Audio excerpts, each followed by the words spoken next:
if you feel that you have a story that you can connect with someone, don't write it for the whole world. Just write it for that one person.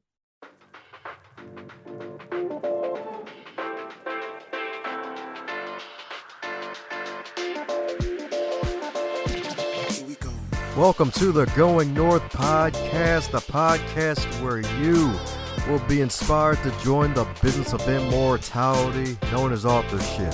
I'm your host, certified self-leadership trainer, member of the Maximum Leadership Team, and best-selling author of the book, Stay the Course, DomBrightmon, and you're going to be getting some tips and techniques to advance yourself coming up next. New episode, another review to highlight, and this one was a 5-star review left by Elizabeth D. Stefano. And this one is titled, Learn Something Useful and Interesting with Every Podcast. I have really enjoyed listening to this podcast.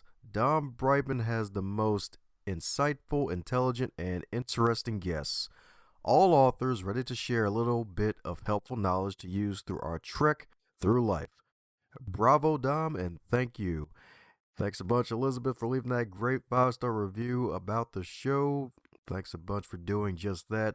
And if you too want to leave some positive thoughts on what you like about the show, do so by heading over to Apple Podcasts, the app, and leaving a review and tell us what you liked about the show. So that way we can keep doing it, and that way we can highlight your review in the future.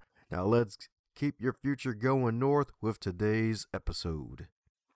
And today on the Highlight Reel Builder for Authors, known as the Going North podcast, we got another super special, awesome human for today, courtesy of my good buddy, Kathy O'Sheim. That's right, indeed. The lady with the smile that can brighten the room, and some say she has a personality and she's as sweet as pie indeed. She's probably as sweet as 3 apple pies and 3 sweet potato pies, and we'll just add a cherry pie to put it on top indeed, because she's hooked me up with one heck of a guest today. That's right, indeed. We got a fellow bread warmer in the building, baby. That's right, indeed. A fellow Toastmaster indeed. So that's right, indeed. Master of toasting, toasted bread, shredded wheat, maybe not shredded wheat, but man's probably got shredded abs. And he's also all about helping folks to drink the good wine, indeed, after hours, indeed. So let's give it up for today's wonderful guest. He is a author, award-winning speaker, black belt martial artist, coach, keynote speaker, and the founder of Kinetic Mind LLC. So let's give it up for the legendary and tenacious Len Tran. How you doing today, Len? Awesome. Thank you very much for that introduction, Dom. So happy to finally get to speak with you. Oh, heck yeah, indeed. That's right, indeed. Yeah, schedule stays busy, but hey, usually the payoff is good, at least for the introduction. Yeah, some folks don't always get the corny jokes, and they're like, oh, God, I'm glad I made it out there alive. I thought he was joking about the corn maze, but it was for real. It's like, I feel like I got a corn cob coming out of my ear. It's crazy.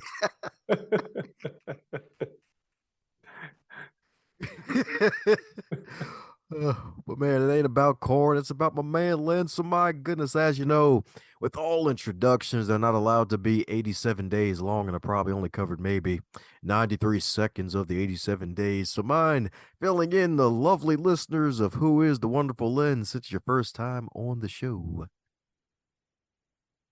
Yes, this is my first time. And as you mentioned, Kathy mentioned about you, and she said you have to get onto on Dom's podcast, and that's what it is. The first thing was to reach out to you, and glad we started today. That's right, indeed. That's right, indeed. That's right. And I heard you finally joined the business of immortality in the end of 2022. Man, how's it feel? Get that published author to your accolades, my man. Yeah, and so my book, Split Up by the Sea, and I hope I don't have the mirror image. It looks like it just got it backwards. But anyway, yeah, I worked on this book for 3 years, and finally got a debut back in October 2022. It was not the direction that I thought that I will be going when I decided to write this book.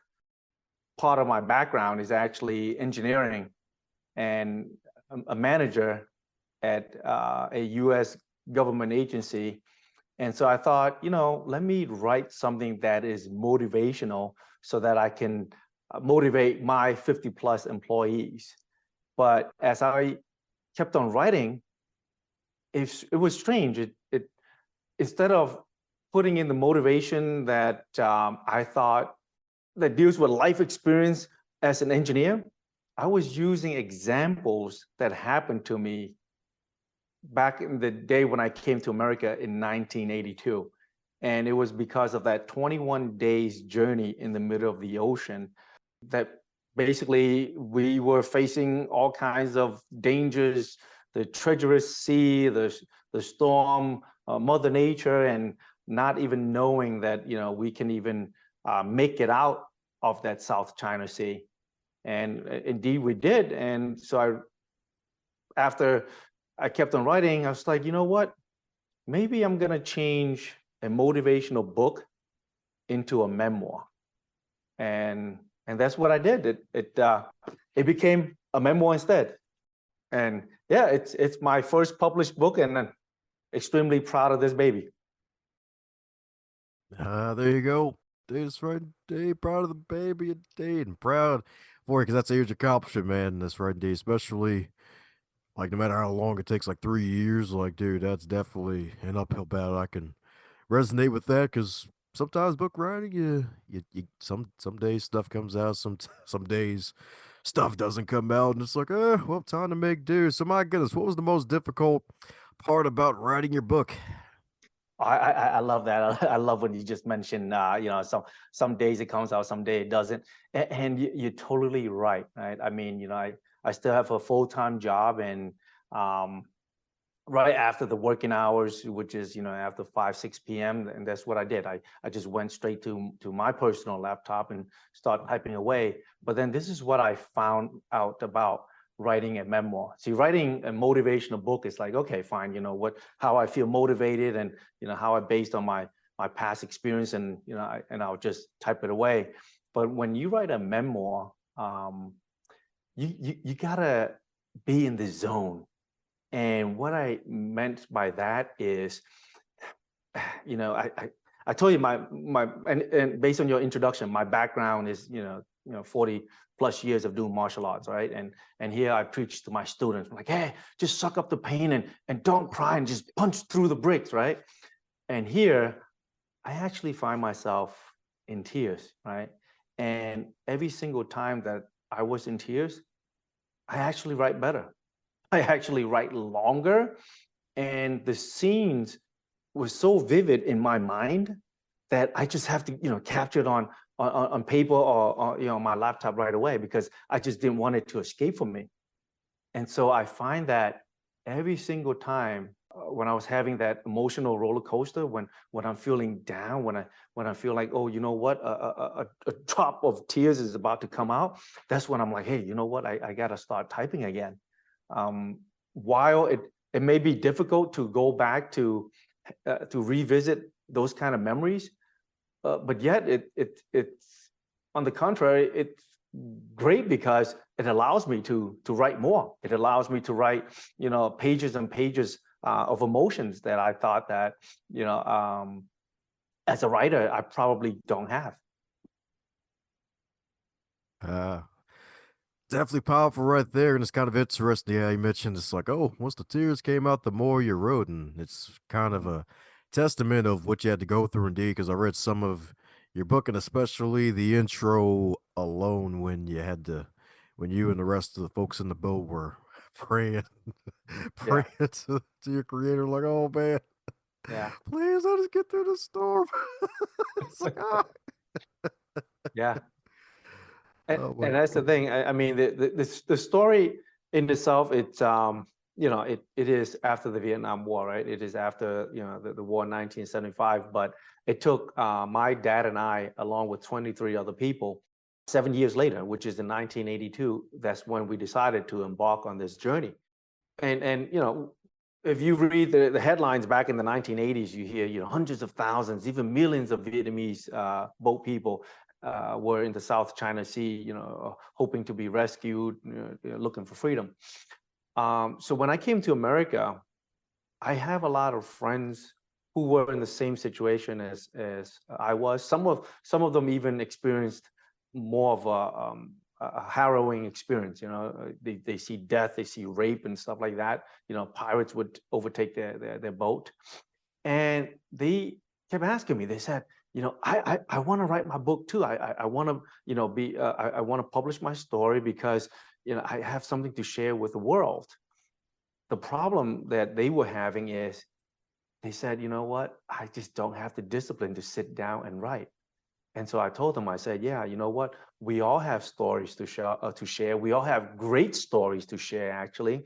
It's about, you know, how you discipline yourself to sit, you know, 3 to 4 hours every single day to write. And I find myself, and I'm so blessed that I have a supporting family where, you know, my wife, my kids, actually saying, okay, Dad, you know, you got to do your thing, and you know, we'll do our thing, and I have to sacrifice, you know, family times. But that's the only way to get your book done is you just have to sacrifice something. Hey, you're so right about that indeed, and it took sacrifice for you, your dad, and the rest of the 23 other folks to get to America because it actually gives you that immigrant edge of where it's like you've been through so much pain and turmoil probably in your home country, and then the way to get here, and then it's like, oh, land of opportunity for real, and you took advantage of that Yeah. indeed, and still have a wonderful, probably got a whole bunch of more stories to share. You probably got a few more books ahead. So my goodness, so since we got folks listening who may want to write books of their own. Any advice to them, especially when it comes to reliving some of those painful memories? Yeah, here goes the thing. If you feel that you have a story that you can connect with someone, don't write it for the whole world. Just write it for that one person.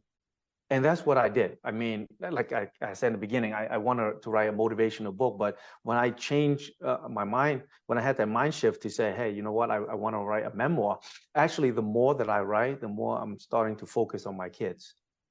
Because I wanted my kids to understand, you know, how difficult it was for me and my dad to, you know, to come to America. Nothing was given to us for free. You know, we had to work hard for it. And so as I kept on writing, I have the, you know, the image in my head. I have, you know, my kid's picture on the side, and you know, when as a writer, I'm sure we all, you know, face that writer's block, right? But every time when I'm looking at, you know, my kids, it just sparks something that I should write some more. So don't ever feel that, you know, your book should be influencing the whole world. No, just if you have a story, just write for that one person, because that's what it counts. Because if you think about it, when people read your book, it's one person at a time anyway. It's, you know, you just don't imagine that two people are going to sit there and read your book at once. Just think of one person is going to read your book, and each person is going to be affected by their own understanding of how you relaying your message. A powerful point right there, indeed, and it's probably a golden tip for folks to take home with them in a tried and true one. Because I remember I forgot the author who shared the story, but he was writing a book and he was so steeped heavy in his educational writings that he wrote his book like a dissertation, all born with all the research.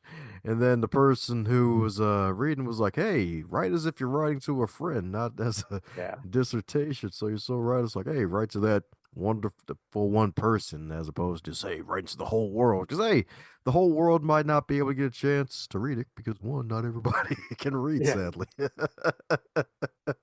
And I love you when you just mentioned that, you know, writing as a dissertation. And yeah, like I said, my background is engineering, right? Descriptive writing was never my thing. And so when I wrote a memoir, I had a lot of facts in there. You know, as writers like yourself, we go through the editing process, right? So my editor, well, I have an editor, but my first editor is actually my wife, right? And you cannot have a more truthful person than your loved ones. So when I gave it to my wife and she read it, she goes, no, this is not enough. This is, you know, people don't care about, you know, what happened to you. People want to know how you felt at that moment. Bring us into that scene. Describe us your fear. Describe us the anxiety.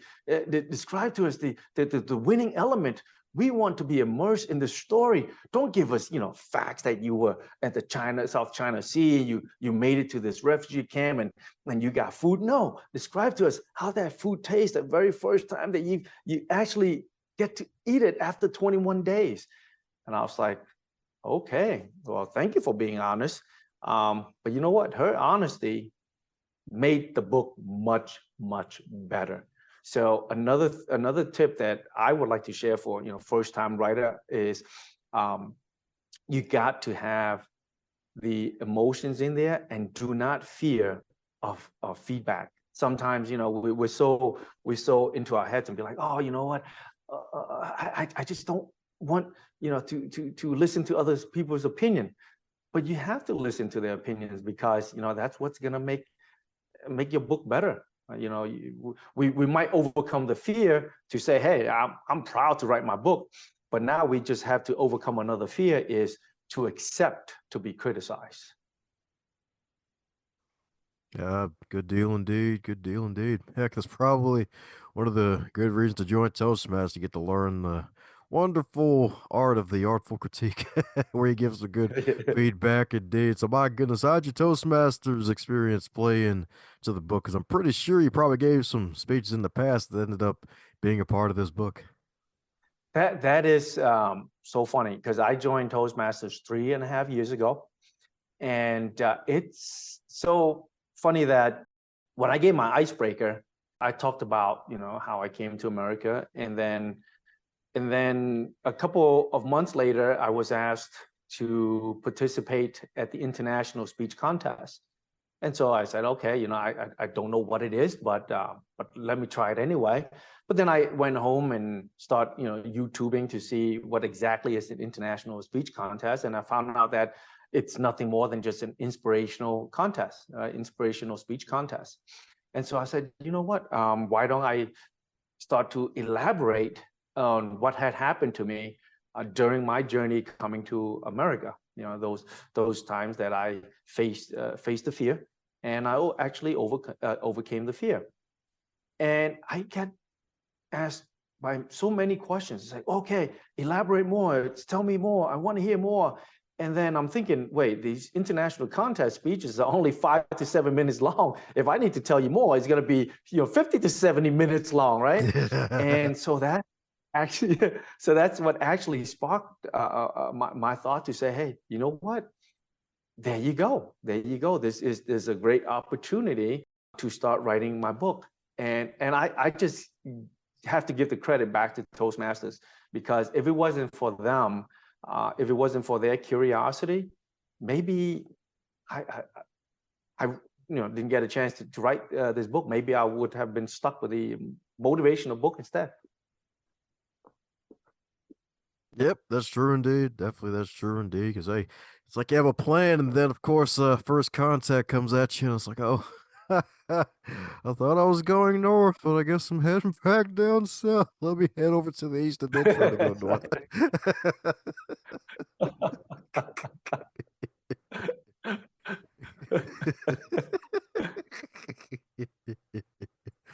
But yes, indeed, definitely a good deal indeed.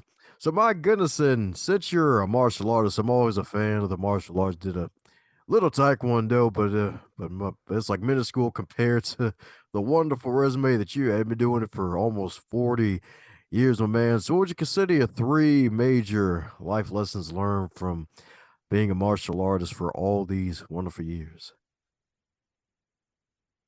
Oh my goodness.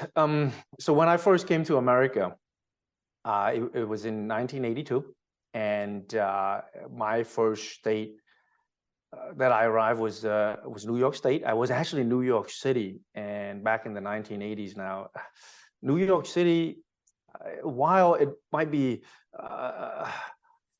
the Big Apple, the city that never sleeps, at the same time, I was placed in the South Bronx, and trust me, I couldn't sleep either. And part of the reason is because it's always noisy. I'll get bullied every single day. That at night when I get home, I'll still be thinking, why these bullies are picking on me and stuff like that. So yeah, I couldn't sleep even though I was living there, compared to the tourists that were coming in. But I was fortunate enough to find a karate master, right? And at that time I was 9 years old, and he saw me. He saw me, and he said, "Hey, you know what? Come on in. I'll teach you some karate." And so when he taught me karate, after a few months, I was like, "Oh, you know what? Now I know some techniques already that I can defend myself." But let's face it, it doesn't matter how much karate you know. If someone want to really hurt you, they can't hurt you. Yeah, you probably can defend yourself a little bit, but at the age of 8, if they bully you, they'll beat you up. At the age of even 38 or 28 or 48, which I'm right now, you know what? If it's gonna take a couple of bullies to beat me, they probably can beat me too. But what I've learned as a martial artist, it's not about fighting back. It's about fighting, but fighting yourself, right? So I have learned that through the art of discipline, because of martial art, it teaches me to fight my own demons, and that is fear. That is the fear that rings between my own ears, right? And that's the thing, we want to do something, but it's because all that fears that we perceive between our own ears, that we think that we might not achieve anything. But because of my discipline in the martial art, that I always come back to say, hey, you know what? I'm disciplined enough that I can fight through these fears, and I can accomplish whatever that I want to do. Right? Because every time when we are in the dojo, which is a martial arts school, it's not about punching and kicking. It's about constantly doing it. It's about staying focused so that you'll do it right. And that's what transpired to real life situation, is that whatever tasks that are given to you, it's about staying focused, staying in the zone so that you're able to get it right. So that's right. When I wrote my book, even though it took me 3 years, but eventually I stay focused so that I can get it right. So being a martial artist for the last 40 years is not about that. Yeah, now I'm wearing a black belt, that I'm a 5th degree black belt and I can punch through bricks and through walls and stuff like that. Look, trust me, I have been doing it for 40 years. I have never hurt anyone, and thank God I don't want to use it, because most importantly, if I have to use it, I want to use it for myself. I want to use it for my mental state, to fight that mental state, to maintain balance and control, so that I can have courage to do the things that I love. And it's not, martial art to do the physical thing to hurt other people. That's not the mentality why I started martial arts in the first place. Yeah, beautiful indeed. It's right indeed. It's funny how you mentioned the bullies thing, because that's so darn true. It's like, you think they would stop in grade school? Like, nope. It could be in the freaking workplace, for God's sakes. It could be in That's freaking right. college. It's like, what the They keep on following you. heck? Yeah. Yeah, it's funny how the world works. It's like, man, it's like you think time changes things. It's like, not really. It's just that they just become bigger, smaller, or they just fade away.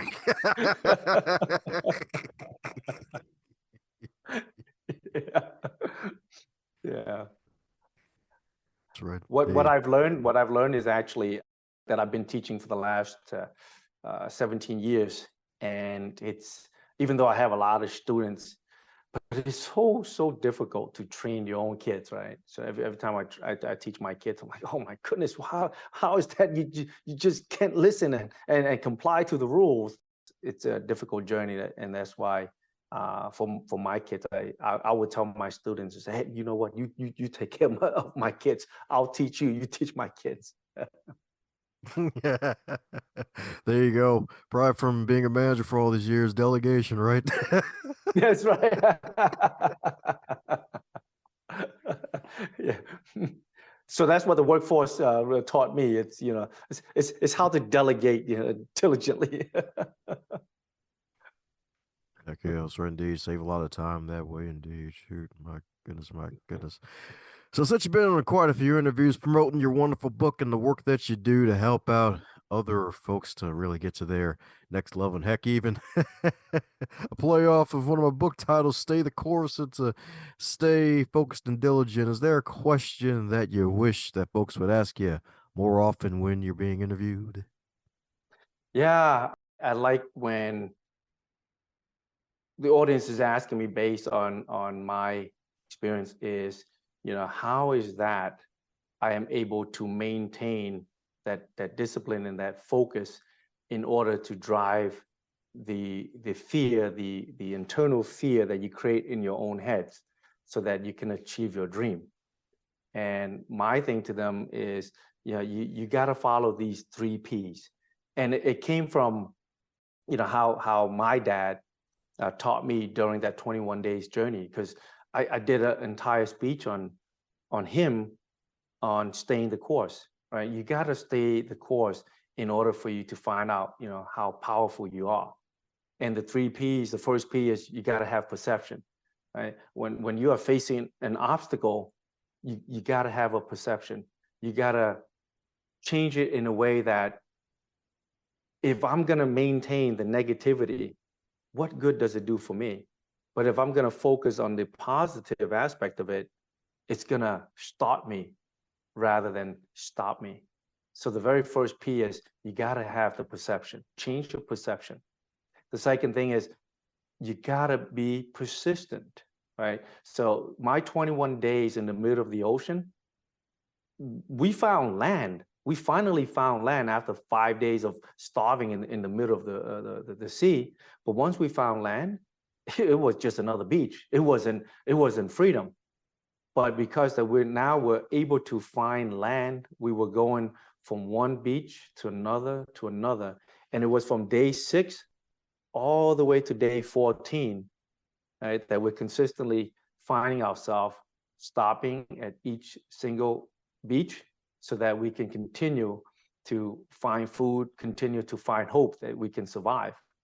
So it's important to be persistent.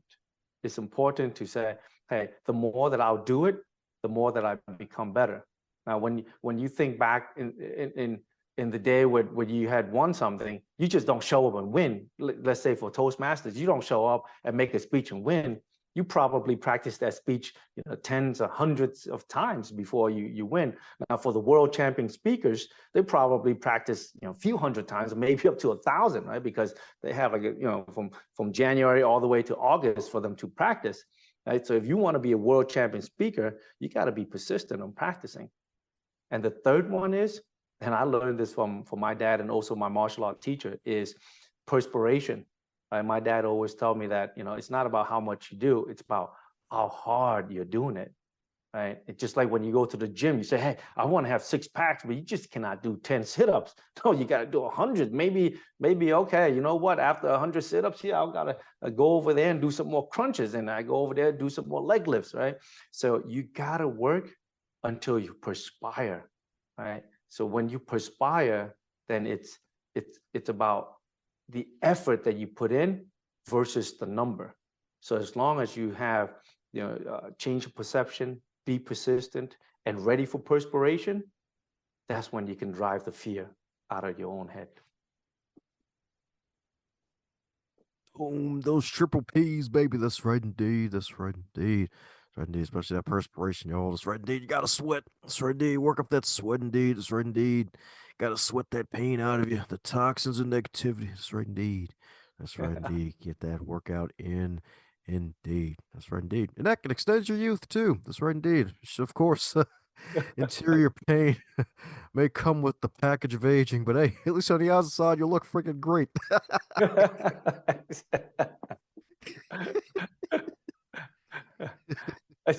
I'm just fortunate enough to still teach martial art, and when and I tell my students that motion creates momentum. So I said, even on days that you feel as though that I just don't want to work out, it's okay. We all gonna have those kind of feelings on certain days. It's either because you don't have enough sleep or you just didn't eat the right food, right? If you're gonna drink sweet sodas and candies and donuts the whole day, you probably feel so drained. By the time that class begins, you'd be like, oh, you know what? I'd rather take a nap than go to the gym and work out. But I just tell them, motion is going to create that momentum. So just walk to the gym, and you're just gonna you start to feel it. And once you get to the gym, you get into a group atmosphere, you keep moving some more, suddenly you're gonna start building that momentum, and you say, hey, you know what? I forgot that I was tired. And the next thing you know, an hour had gone by, and look, you just finished the workout. Indeed, that's right. Indeed, motion creates the momentum. Indeed, that's right. Indeed, that Eminem, baby. That's right. Indeed, that's right. Indeed, you'll love to see it. That's right. Indeed.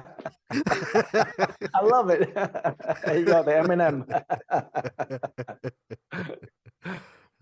That's right, indeed. Well, speaking of M&Ms, we're coming down to a special question for guests since my man's finally in the business of immortality. So if your wonderful book, your fabulous book, Split Up by the Sea, if that book were a food, what would it be and why? Ooh, this book would be a food. Dom, have you ever tried Vietnamese pho? Oh, not yet. Oh, okay. I'm gonna introduce you to the Vietnamese pho. So Vietnamese pho is a Vietnamese noodle soup. Pho is written as in PHO, right? The broth, it's a beef broth, and it takes between 8 to 14 hours to cook that bone in order for you to get that beef broth. Right? So look at the amount of time that you have to put in just to create that broth, that base. And then after that, you put in the noodle, and you slice your beef, very thin slice, and you enjoy the savory beef soup.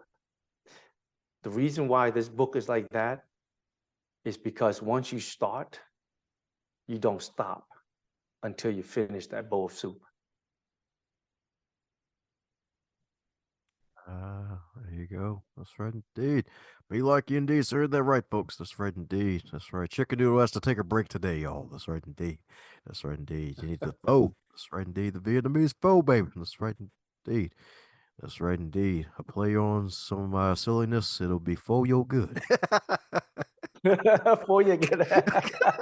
That's right. That's right. For your good. He said, for what? For your good.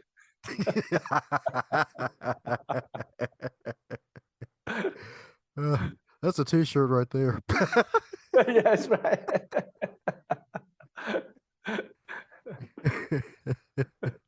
That's right indeed. For what? For your good. And you see a bowl at the bottom.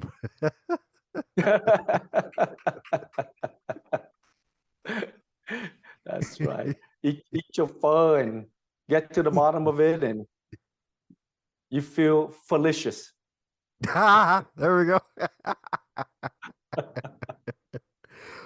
I guess this is turning into some philosophy. Philosophy. That's right.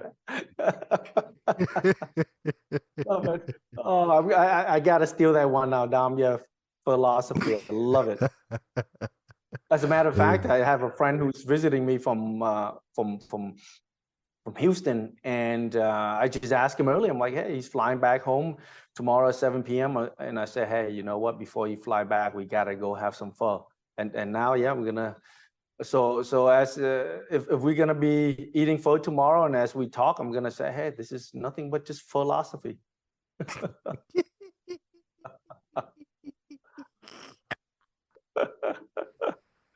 This is good. The mind control's working finally. He's telling corny jokes. That's right indeed.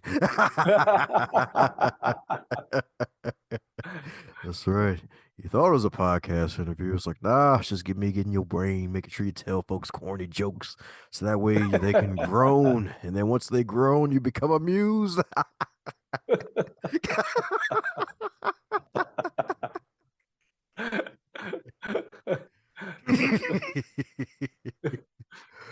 Oh, well, enough of my nonsense. We're coming down to the magical question that every guest gets to receive. And that is, if you were to wake up tomorrow and you were 25 again, but you're still in the current year, what advice would you give to yourself? If I can travel back in time, or if I can talk to your audience right now, my advice to them is this: comparison kills confidence. So if you want to start to write a book or whatever that you want to do in your life, don't compare yourself to other people. Compare yourself to your previous self, either yesterday or 10 years from now. If you want to see progress, you have to look within. Don't focus on the people who were ahead of you, who already achieved things. That's their journey. Don't focus on your left and your right. Those are sharing the journey with you. That's their problem. Focus on your problem, because the more that you compare, the more that you're going to lose your confidence. If I wish I had learned that when I was in my 20s, but you know what? It's never too late to start to practice these things.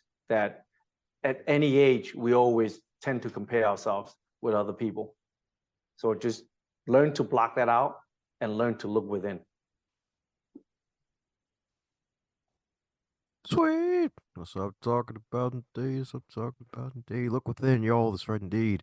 Avoid that comparison. It's a trap. That's right indeed. You'll kill your confidence that way. That's right indeed. You'll feel like you're made out of marble if you do. That's right indeed. But if you start that comparison, then you'll start feeling like a marshmallow. That's right indeed. You'll be all pudgy, confidence wise. That's right indeed. You gotta feel like marble. That's right indeed. Hard as a rock. That's right indeed. Maybe even a whole giant boulder. That's right indeed. Maybe the whole state of Colorado, even. That's right indeed. That's right. That's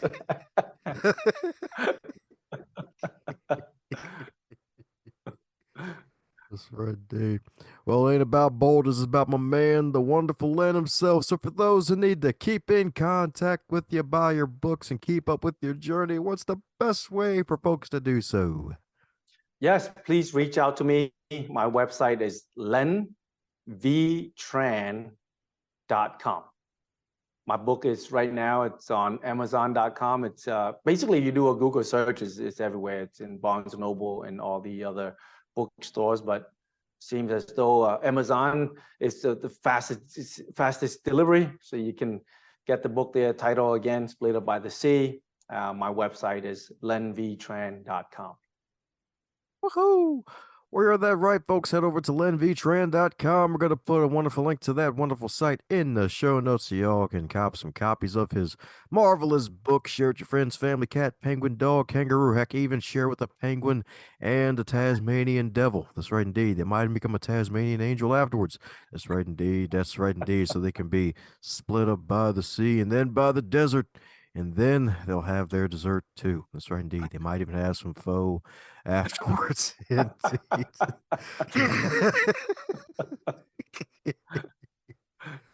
Well, before I go deeper in that rabbit hole of word pictures, any parting words before we close up shop, my man?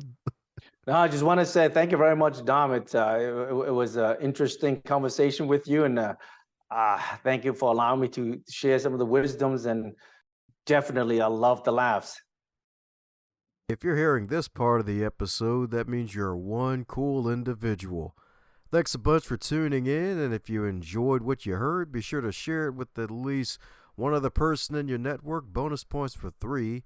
And be sure to check out the backlog too while you're at it, because there are hundreds of wonderful episodes to choose from as well.